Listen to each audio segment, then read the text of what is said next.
407 years ago, our fathers brought forth on this continent a new nation conceived in liberty and dedicated to the proposition that all men are created equal.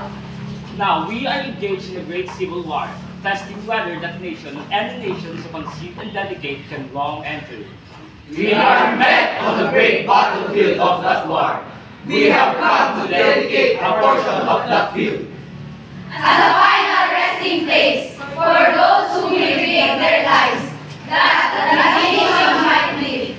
It is altogether fitting and proper that we should do this.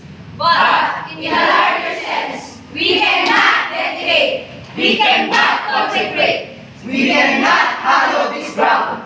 the brave men living and dead who struggled here have consecrated it far above our poor power to ask for the drop. The world will little know, nor long remember what we say here, but it can never forget what they did here.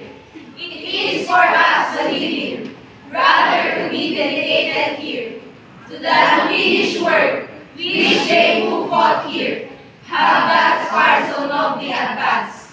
It is rather for us. Is it for us? Yes, it is rather for us to be here, dedicated to the great task remaining before us, that from this honored death we take increased devotion to that cause, for which they gave the last full measure of devotion. That we are highly resolved, that this death shall not come in vain, that this nation, under God, shall not a new birth of freedom, and the government of the people, by the people, for the people, shall not perish from the earth. 1, 2, 3. Gettysburg Address by Abraham Lincoln.